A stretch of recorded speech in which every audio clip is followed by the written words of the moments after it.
Hello everyone. मैं आप सबों के बीच एक फिर नया वीडियो लेकर आया हूँ और आज मैं बात करूँगा, चर्चा करूँगा, जिक्र करूँगा इलेक्ट्रोमैग्नेटिक वेव के बारे में कि इलेक्ट्रोमैग्नेटिक वेव आखिर होता क्या है। आप लोग सुने होंगे इलेक्ट्रोमैग्नेटिक, पिछले चैप्टर में जो फिजिक्स के चैप्टर्स हैं उसमें पढ़े होंगे कि इलेक्ट्रोमैग्नेटिक क्या है। हम लोग को याद पढ़ना है इलेक्ट्रोमैग्नेटिक वेव। क्या पढ़ना है? Electromagnetic wave. इलेक्ट्रोमैग्नेटिक वेव क्या है? इलेक्ट्रोमैग्नेटिक वेव को जानने से पहले, समझने से पहले कुछ एग्जाम्पल हम लोग देख लेते हैं ताकि जो हम लोग पढ़ेंगे क्या इलेक्ट्रोमैग्नेटिक वेव वो अच्छी तरह से समझ में आ जाए। क्या हो जाए? अच्छी तरह से समझ में आ जाए। तो वो क्या होंगे एग्जाम्पल्स इलेक्ट्रोमैग्नेटिक्स वेव का, उसी की तरह। तो हम आइए सबसे पहले हम देखते हैं कुछ एग्जाम्पल्स को रिलेट करते हैं किससे? मैग्नेटिक वेव से। अगर कोई चीज जानना हो तो थोड़ा बहुत इंफॉर्मेशन पहले दिमाग में फिल कर दिया जाए, तो जिस टाइम हम लोग डिटेल में इसको चर्चा करेंगे उस टाइम क्या होगा, कोई चीज को समझने में आसानी होती है। तो आइए हम बात करते हैं इलेक्ट्रोमैग्नेटिक्स वेव का। हम लोग अपने अगल बगल आसपास देखे होंगे कि पानी जमा हुआ रहता है, पानी जमा हुआ रहता है, स्टिल वाटर जिसको हम लोग बोलते हैं ठहरा पानी। नदी में, तालाब में, नदी में बहता पानी होता होगा, तालाब में देखते होंगे कि जो वाटर होता है वो स्टील होता है। क्या होता है? स्टील मनी यानी ठहरा हुआ रहता है। तो जब वाटर ठहरा रहता है तो क्या कीजिए कि जब पानी ठहरा हुआ रहता है, पानी में मोशन नहीं होते रहता है, पानी जब ठहरा हुआ रहता है तालाब में, स्टील रहता है, तो आप क्या कीजिए, एक एक स्टोन ले लीजिए। क्या ले लीजिए? एक स्टोन ले लीजिए और वो स्टोन को क्या कीजिए, वाटर में ड्रॉप कर दीजिए। क्या कीजिए? वाटर में ड्रॉप कर दीजिए, वाटर में गिरा दीजिए। तो आप देखिएगा कि वाटर में जैसे स्टोन वाटर में गया तो वो वेव बनने लगता है। क्या बनने लगता है? वेव बनने लगता है, तरंगे बनने लगती है। क्या बनने लगती है? तरंगे बनने लगते हैं। आप लोग देखे होंगे इस तरह का, आप लोग किए भी होंगे। तो क्या होता है कि उसमें क्या बनने लगता है? वेव बनने लगता है। क्या बनने लगता है? वेव बनने लगता है, तरंगे बनने लगते हैं। वेव का हिंदी क्या बोलते हैं? तरंगे। तरंगे बनने लगता है। तो वाटर में जैसे क्या पड़ा, स्टोन गिरा, जैसे ड्रॉप हुआ, तो वाटर, सबसे पहले समझिए मेरा बात को, वाटर स्टील था, पानी ठहरा हुआ था। तो जो पानी ठहरा हुआ था उसको आप एक मीडियम मानिए। क्या मानिए? आप उसको एक मीडियम मानिए। जो पानी ठहरा हुआ था उसको आप मीडियम मानिए। और जो आप स्टोन लिए थे, जो आप एक पत्थर लिए थे, जो आप ड्रॉप किए, वो पत्थर जो ड्रॉप किए वो कहाँ पे किए? वाटर में किए, पानी में किए। वो स्टील वाटर, वो ठहरा हुआ पानी में जमा हुआ जो पानी था उसमें आप क्या किए? वाटर को क्या किए, सॉरी स्टोन को, पत्थर को क्या किए? ड्रॉप किए। तो ड्रॉप करने के बाद अगर जैसे ड्रॉप करते हैं तो वैसे क्या होता है, वाटर में वेव्स बनने लगते हैं। क्या बनने लगते हैं? वेव्स बनने लगते हैं। तो जो वेव्स बनते हैं, कारण क्या है वेव्स बनने का?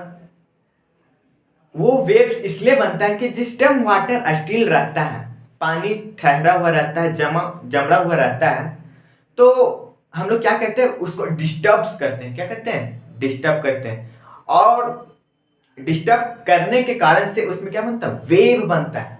क्या बनता है? वेव बनता है। वेव बनता है। उसी प्रकार अगर जब तक हम किसी को डिस्टर्ब ना करें, किसी में डिस्टरबेंस ना डाले, तब तक वेव नहीं बनेगा। तब तक वेव नहीं बनेगा। अभी हम लोग वेव का सिर्फ टर्म समझ रहे हैं कि वेव कैसे क्रिएट होता है, वेव कैसे बनता है। तो जब तक किसी में डिस्टर्ब ना हो, जब तक किसी मीडियम में डिस्टर्ब ना हो, तो वेव क्रिएट नहीं होगा। अगर हम कोई मीडियम है उसमें डिस्टरबेंस डालते हैं तो क्या होता है, वहां का जो पार्टिकल्स रहते हैं वो वाइब्रेट करने लगते हैं, एक वेव क्रिएट होता है। क्या होता है, एक वेव क्रिएट होता है। उसके बाद हम लोग आइए देखते हैं, जैसे एक और फंटास्टिक जिसको बोल सकते हैं उदाहरण लेते हैं, साउंड। साउंड सुने हैं ना, साउंड, आवाज। क्या आप कभी अंदाजा लगाए हैं, क्या आप कभी सोचे हैं कि जो आवाज जो आप बोलते हैं वो आपके दोस्त कैसे सुन लेते हैं? कैसे, ये कैसे पॉसिबल है? तो देखिए क्या होता है, आप जहां से बोले, जैसे मैं बोला, यहां से ध्वनि निकली, आवाज प्रोड्यूस हुई, कहां से, माउथ से प्रोड्यूस हुई। अब यहाँ पे एक मीडियम है, क्या है, मीडियम है, जैसे एयर है, एयर एक क्या है, मीडियम है। तो क्या होती है कि जब हम लोग साउंड प्रोड्यूस करते हैं, जैसे साउंड प्रोड्यूस होता है, तो यहाँ का जो सामने का जो पार्टिकल्स हैं वो क्या होते हैं, डिस्टर्ब हो जाते हैं। क्या हो जाते हैं, डिस्टर्ब हो जाते हैं। तो ये पार्टिकल उसको डिस्टर्ब करेगा, फिर अगला पार्टिकल उसको डिस्टर्ब करेगा, फिर अगला पार्टिकल उसको डिस्टर्ब करेगा। उसी तरह डिस्टर्ब करते करते आप जिसको आवाज दे रहे हैं, जिसके बारे में बात कर रहे हैं, जिसको आप आवाज दे रहे हैं, उसके कानों तक के जो पार्टिकल्स होते हैं, यानी हम लोग अभी क्या है, हम लोग एक मीडियम में है। तो तब जहां से हम बोलना चालू किए, जैसे मैं बोला, यहाँ भी क्या है, एक मीडियम है ना, एयर है, मीडियम है। और मेरे दोस्त के कानों में भी क्या है, मेरे दोस्त के कान पास भी क्या है, एक मीडियम है। क्या है, मीडियम है। तो पार्टिकल्स क्या होते हैं, डिस्टर्ब हो जाते हैं। डिस्टर्ब कैसे हुए कि जो मैं साउंड प्रोड्यूस किया, तो साउंड प्रोड्यूस होने के कारण से पार्टिकल क्या हो जाते हैं, डिस्टर्ब हो जाते हैं। तो एक पार्टिकल दूसरे को डिस्टर्ब करता है, फिर वो दूसरे को, फिर वो तीसरे को, तीसरे चौथे को, इसी तरह डिस्टर्ब करते करते हमारे कान तक जो होते हैं, ईयर तक, कान तक, वहां तक के जो पार्टिकल्स होते हैं क्या हो जाते हैं, डिस्टर्ब हो जाते हैं। और जब डिस्टर्ब हो जाते हैं तो हमारे कान के अंदर जो एयर ड्रम्स लगा हुआ है वो क्या करता है, वाइब्रेट करता है। तब वो बात जो हम अपने दोस्त को बोलते हैं वो सुनाई देती है। यही कारण है कि जो हम बोलते हैं वो आपके कानों तक जाती है आवाज। किसके कारण से, पार्टिकल्स के डिस्टर्ब होने के कारण से। किसके कारण से, पार्टिकल्स के डिस्टर्ब होने के कारण से आपके कानों तक क्या होती है, आवाज जाती है। अगर यही बात हम वैक्यूम में बोले, जहां निर्वात, वहां जहां पे कुछ नहीं है, तो क्या होगा, वहां आप अपने दोस्त से बात करना चाहते हैं तो आप आराम से खड़ा होइएगा और बोलिएगा, तो आपको क्या होगा, आपका आवाज है ना आपके दोस्त तक पहुंचेगा ही नहीं। क्या कि आपके पास मीडियम नहीं है। हम ये कैसे, कब का केस है, जब हम वैक्यूम में रहेंगे तो आपका जो आवाज है आपके दोस्त तक नहीं पहुंचेगी। क्यों, कि वहां पे कोई मीडियम ही नहीं, वहां पे कोई पार्टिकल डिस्टर्ब ही नहीं हो रहा है। तो कैसे साउंड प्रोड्यूस होगा? अगर साउंड मेरा प्रोड्यूस किए, चलो हम साउंड प्रोड्यूस किए, तो यहाँ का जो पार्टिकल्स डिस्टर्ब होना चाहिए। तो वैक्यूम में क्या होता है कि यहाँ कोई मीडियम, वैक्यूम में क्या होता है, निर्वात होता है, पूरा खाली होता है। और साउंड को ट्रैवल करने के लिए क्या चाहिए, मीडियम की आवश्यकता होती है। साउंड को ट्रैवल करने के लिए मीडियम की आवश्यकता होती है। और हम लोग एग्जाम्पल देखते हैं, घर में, सभी के घर में टेलीविजन होगा, टीवी होगा और रिमोट होगा। क्या होगा, रिमोट। तो आप कभी सोचे हैं कि अगर हम रिमोट में वॉल्यूम कम करते हैं, ज़्यादा करते हैं, चैनल को चेंज करते हैं, टीवी ऑन ऑफ करते हैं, कैसे होता है? तो क्या होता है कि एक क्या होता है, वेव निकलता है। क्या निकलता है, वेव निकलता है, और वो आपके टीवी के सेंसर तक जाता है। कहां तक, आपके टीवी के सेंसर तक जाता है। और जाने का क्या कारण है, पार्टिकल डिस्टर्ब करके जाते हैं। क्या होते हैं, पार्टिकल डिस्टर्ब करके जाते हैं, जिसके कारण से आपका टीवी वर्क करता है एज ए रिमोट से। ठीक, उसी तरह देखेंगे माइक्रो ओवन। माइक्रो ओवन में, माइक्रो ओवन देखेंगे कि बिना जलाए, बिना माचिस के तीली मारे, बिना हीट दिए वो खाना गर्म हो जाता है। क्या हो जाता है, खाना गर्म हो जाता है। कारण उसमें भी क्या होता है, एक वेव बनती है। क्या बनती है? एक वेव बनती है, जिसके कारण से वो कहाँ तक पहुंचती है, माइक्रो ओवन के जो रहते हैं दीवार, उसमें क्या होता है, हीट प्रोड्यूस होता है और वो खाना तक पहुंचता है। किसके कारण से? एक वेव के कारण से। तो जब तक एक दूसरे को पार्टिकल डिस्टर्ब ना करे तब तक वेव नहीं बनेगा। क्या? तब तक वेव नहीं बनेगा। सबसे कॉमन एग्जांपल ले लेते हैं मोबाइल। मोबाइल आप देखे होंगे, मोबाइल आप लोग के पास होगा। मोबाइल में क्या होता है कि जैसे कोई मैसेज किया, कॉल किया, तो आपका मोबाइल क्या होता है, बज उठता है, रिंगिंग होने लगता है। रिंगिंग होने के पीछे कोई कारण जाने आप कैसे रिंगिंग होता है? कोई वायर से तो कनेक्ट नहीं रहता है हमारा फोन। तो देखिए क्या होता है कि जब हमें कोई मैसेज भेजता है, तो जिस टाइम हम मैसेज किसी को करते हैं तो वो मैसेज क्या होता है, वो वेव्स में कन्वर्ट हो जाता है। वेव्स में कन्वर्ट होता है, पार्टिकल्स को डिस्टर्ब्स करता है। और क्या होता है, डिस्टर्ब्स करके हमारे जो एरिया में जो टावर लगा हुआ था उसमें क्या करता है, टकराता है। टावर से फिर कहाँ टकराता है, सैटेलाइट में। सैटेलाइट से हम लोग जिस पास मेल भेजते हैं उस एरिया के टावर में टकराता है, और उस एरिया से फिर जिसके मोबाइल में हम लोग मैसेज भेज रहे हैं, जिसके पास हम लोग मैसेज भेज रहे हैं, वहां पे क्या होता है, सो दिखता है। इतना फास्ट होता है, इतना फास्ट होता है कि आप अंदाजा भी नहीं लगा सकते हैं। ठीक, देखिए उसी प्रकार हम आपको समझाते हैं, जो हमारे सूर्य है, सूर्य, उसका लाइट पृथ्वी पे आता है। जैसे ये सन है, ये क्या है, सन है। और ये हमारा क्या है, अर्थ है। ये क्या है, अर्थ है। तो ये जो सन का रेज है वो कहाँ पे आता है, हमारे एटमोस्फेयर में आता है, हमारे अर्थ में आता है। इसको बोलते हैं सोलार रेडिएशन। क्या बोलते हैं, solar radiation. Solar radiation.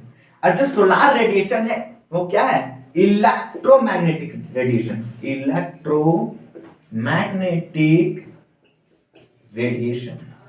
Electromagnetic radiation. देखिए क्या होता है कि ये जो सन है, सन के पास एक अपना लाइट है। तो क्या करता है, पार्टिकल जैसे ये लाइट प्रोड्यूस करता है, तो ये लाइट प्रोड्यूस करता है, यहाँ जो पार्टिकल्स होते हैं वो क्या होते हैं, ये निर्वात में भी गमन करता है। जो लाइट होती है, जो लाइट होती है वो क्या करती है, वैक्यूम में भी ट्रैवल करती है। जो लाइट होती है वो वैक्यूम में भी ट्रैवल करती है। तो कुछ को मीडियम चाहिए, कुछ को मीडियम नहीं चाहिए। कोई निर्वात में ही गमन करती है और कोई निर्वात में, यानी किसी को मीडियम चाहिए गमन करने के लिए, चलने के लिए मीडियम चाहिए। जैसे साउंड को चलने के लिए क्या चाहिए, मीडियम चाहिए। लाइट को नो मीडियम ना मिले फिर भी पहुंच जाएगा हमारे पास लाइट। देखिए मीडियम मिला तो ठीक, मीडियम मिला तो वाह वाह। जैसे हम लोग कहीं जाते हैं तो पैदल ट्रैवल करते रहते जाते रहते, तो हम लोग अपना जहाँ पे हम लोग जा रहे हैं, ऐसा नहीं ना कि पैदल जब चल रहे हैं, जब हम लोग पैदल चल रहे हैं तो हम लोग वहां पे नहीं जाएंगे, वहां पे हम लोग पहुंचेंगे। लेकिन अगर कोई रास्ते में मिल गया, कोई गाड़ी मिल गई, तो गाड़ी मिल गई तो भी ठीक, ना भी मिली तो भी ठीक, क्योंकि हम लोग वहां पे जा ही रहे हैं। तो इसी तरह लाइट होती है। अगर कोई मीडियम मिल गए तो ठीक, अगर मीडियम मिल गया तब भी ठीक, और नहीं मिला तब भी ठीक, क्योंकि ये निर्वात में भी गमन करती है और मीडियम में भी चलती है, गमन करती है। तो आइए समझते हैं इलेक्ट्रोमैग्नेटिक वेव। क्या इलेक्ट्रोमैग्नेटिक वेव, कि इलेक्ट्रोमैग्नेटिक वेव क्या होता है।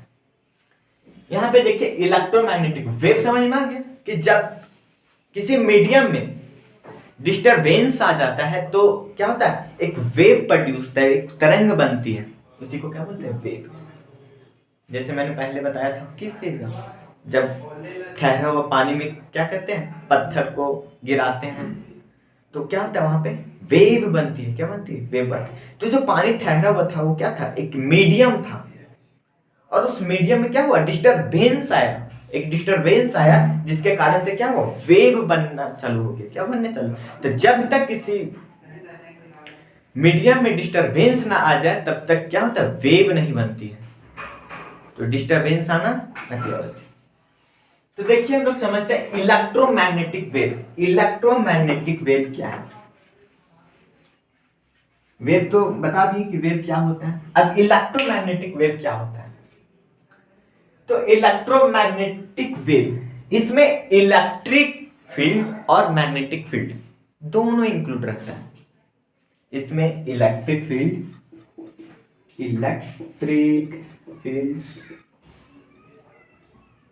Plus magnetic field. ध्यान से देखिए, हम ये टर्म को समझा रहे हैं, कौन से टर्म, इलेक्ट्रोमैग्नेटिक वेव को समझा रहे हैं। वेव तो हम जान गए कि किसको बोलते हैं, जब पार्टिकल्स में, जब मीडियम में डिस्टरबेंस आ जाता है तो वेव क्रिएट होता है।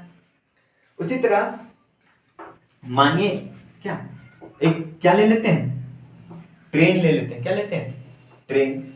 अब ये ट्रेन क्या कर रही है, इसको आप मान लीजिए क्या, ये ट्रेन है, ये ट्रेन चल रही है, क्या कर रही है, चल रही है, और ये अपने साथ मैग्नेटिक फील्ड, क्या, ये अपने साथ magnetic field plus electric field दोनों को साथ में लेके जा रही है, दोनों को अपने साथ में लेके चल रही है। कौन, ये जो ट्रेन है वो मैग्नेटिक फील्ड को भी लेके चल रही है और इलेक्ट्रिक फील्ड को भी लेके चल रही है।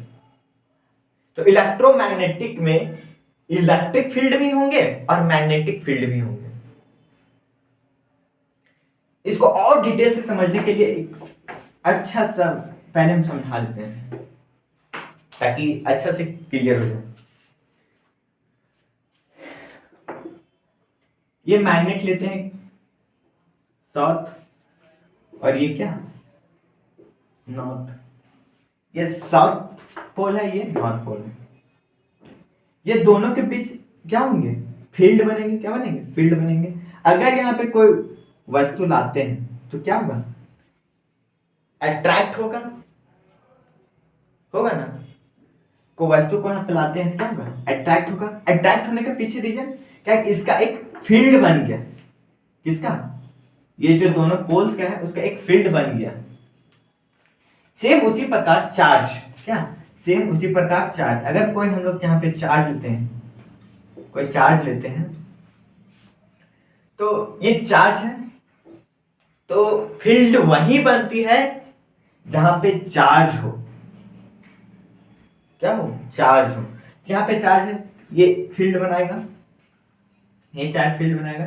अगर यहाँ पे कोई चार्ज को हम लोग लेके जाते हैं तो ये महसूस करेगा किसका, अट्रैक्शन और रिपल्सन का, क्योंकि इस ये क्या किया, एक फील्ड क्या बनाया, क्या बनाया, फील्ड बनाया। यहाँ पे क्या है, ये महसूस करेगा किसका, अट्रैक्शन और रिपल्सन का। अगर सेम चार्जेस रहेंगे तो रिपेल करेंगे, और अनलाइक चार्जेस रहेंगे तो क्या करेंगे, अट्रैक्ट करेंगे। तो ये हुआ मेरा इलेक्ट्रिक फील्ड और मैग्नेटिक फील्ड। तो इलेक्ट्रोमैग्नेटिक वेव अपने साथ इलेक्ट्रिक फील्ड को भी साथ में ले चलती है और मैग्नेटिक फील्ड को भी। देखिए कैसे होता है, मैग्नेटिक इलेक्ट्रोमैग्नेटिक वेव कुछ इस प्रकार होते हैं, कुछ इस प्रकार, ये वाई एक्सिस, ये एक्स एक्सिस और ये जेड। तो देखिए किस तरह का सिस्टमेटिक तरीके से क्या करती है, इलेक्ट्रोमैग्नेटिक क्या करती है, वेव गमन करती है। ये जो वाई एक्सिस है उसमें हम लोग क्या लेंगे, इलेक्ट्रिक फील्ड लेंगे। तो इलेक्ट्रिक फील्ड बोलता है कि नहीं हम ऐसे चलेंगे, कैसे चलेंगे, ऐसे चलेंगे। कौन, इलेक्ट्रिक फील्ड, इसको क्या है, ये इलेक्ट्रिक फील्ड, ठीक। और ये जो है ये इलेक्ट्रिक फील्ड है ऊपर वाला, ये है वेव प्रोपोगेशन, वेव प्रोपोगेशन। ये वेव अपने चल रही है, वेव में नो डाउट ये वेव है, ये जो वेव प्रोपोगेशन है वो चल रही है, लेकिन साथ में क्या आ रही है, इलेक्ट्रिक फील्ड। क्या आ रही है, इलेक्ट्रिक फील्ड। क्या आ रही है, इलेक्ट्रिक फील्ड। और मैग्नेटिक फील्ड बोलती है कि हम कैसे चलेंगे, अपनी ओर। ये ऐसे गमन करती है, कैसे गमन करती है, ऐसे गमन करती है। देखिए समझाते हैं फिर से।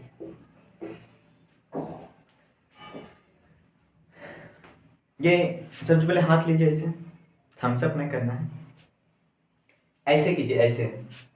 ये जो है ये जो है 4 फिंगर, ये है वेव प्रोपोगेशन। कौन है, ये वेव प्रोपोगेशन है, ये मैग्नेटिक फील्ड है और ये इलेक्ट्रिक फील्ड है। कुछ इसी तरह है, वाई एक्सिस, एक्स एक्सिस और जेड एक्सिस। ये वेव का प्रोपोगेशन है, ये इलेक्ट्रिक फील्ड का है, और ये क्या है, मैग्नेटिक फील्ड का है। ये जो इलेक्ट्रिक फील्ड है वो ऐसे गमन करती है, कैसे, ऐसे गमन करती है, और मैग्नेटिक फील्ड ऐसे गमन करती है। और वेव क्या करती है, वो दोनों को लेकर चलती है। इसी को क्या बोलते हैं, इलेक्ट्रोमैग्नेटिक वेव। क्या बोलते हैं, इलेक्ट्रोमैग्नेटिक वेव।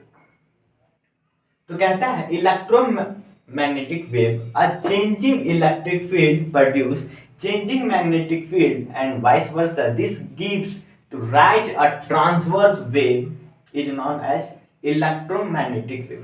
एक क्या शब्द है, ट्रांसवर्स वेव। ट्रांसवर्स वेव का मतलब क्या समझ रहे हैं कि ये मैचुअली परपेंडिकुलर होंगे। क्या होंगे, मैचुअली, जो तीनों होंगे, इलेक्ट्रिक फील्ड, ये हमारा हो गया मैग्नेटिक फील्ड, मैग्नेटिक फील्ड, और ये वेव प्रोपोगेशन, ये तीनों एक दूसरे के क्या होंगे, परपेंडिकुलर होंगे। जैसे मैंने बात किया था, ये वेव प्रोपोगेशन है, ये मैग्नेटिक फील्ड है, और ये इलेक्ट्रिक फील्ड है। देखिए तीनों एक दूसरे के बीच क्या है, परपेंडिकुलर है। ये इसका परपेंडिकुलर, ये इसका परपेंडिकुलर, ये इसका परपेंडिकुलर, यानी तीनों आपस में क्या होंगे, म्यूचुअली परपेंडिकुलर होंगे। क्या होंगे, म्यूचुअली परपेंडिकुलर होंगे। अब कहता है in 1885 H.R. Hertz was firstly produced electromagnetic wave by oscillation of an electric charge in the laboratory। जो हमारे थे, ये कब की बात है, 1885 की बात है। H.R. Hertz, जो H.R. Hertz थे, वो पहली बार इलेक्ट्रोमैग्नेटिक वेव, क्या, इलेक्ट्रोमैग्नेटिक वेव को कहां पे, लैबोरेटरी में किए थे, प्रोड्यूस किए थे। क्या किए थे, प्रोड्यूस किए थे। उन्होंने क्या किया था कि एक पार्टिकल, चार्ज पार्टिकल्स को लिया था, और वो चार्ज पार्टिकल्स को टू और फ्रो मोशन करवाया था। क्या करवाया था, to and fro motion, to and fro motion. ये पार्टिकल है, ये भी रेस्ट है। इसमें मैग्नेटिक फील्ड और इलेक्ट्रिक फील्ड कब बनेगा, जब ये मोशन करेगा। क्या करेगा, चार्ज मोशन करेगा। जब ये चार्ज मोशन करेगा तो इसको क्या कराएंगे, टू एंड फ्रो मोशन। ये आगे जाएगा, फिर सेंटर में आएगा, फिर पीछे जाएगा, फिर आगे जाएगा, फिर सेंटर में आएगा, फिर पीछे आएगा। ये टू एंड फ्रो मोशन क्या करते रहते हैं। जब होगी तब इसमें क्या है, electric field and magnetic field. ये जो साइंटिस्ट थे वो 1885 में, जो H.R. हर्ट्ज थे, वो firstly produce electromagnetic wave oscillation and electric charge in laboratory. ये कहां पे किया था, लैब में किया था। Markovnikov was the firstly use electromagnetic wave in communication system. जो मार्कोनी थे वो क्या किए थे कि फर्स्टली जो इलेक्ट्रोमैग्नेटिक वेव को यूज किए थे। कहां पे यूज किए थे, कम्युनिकेशन सिस्टम में। कम्युनिकेशन सिस्टम मतलब संचार के साधन में क्या किए थे, मार्कोनी अपना जो इलेक्ट्रोमैग्नेटिक वेव था वो यूज किए थे। तो मैंने बात किया था कि इसलिए ये इलेक्ट्रोमैग्नेटिक यूज, जो जितने भी कम्युनिकेशन होते हैं वहां पे क्या होते हैं, इलेक्ट्रोमैग्नेटिक वेव होते हैं। क्या होते हैं, इलेक्ट्रोमैग्नेटिक वेव। तभी ना आपका मैसेज हमारे तक पहुंचता है और हमारे मैसेज आपके तक पहुंचता है। यही कारण है कि मेरा मैसेज आपके तक पहुंचता है और आपका मैसेज मेरे तक पहुंचता है। ये कौन किए थे? मार्कोनी किए थे।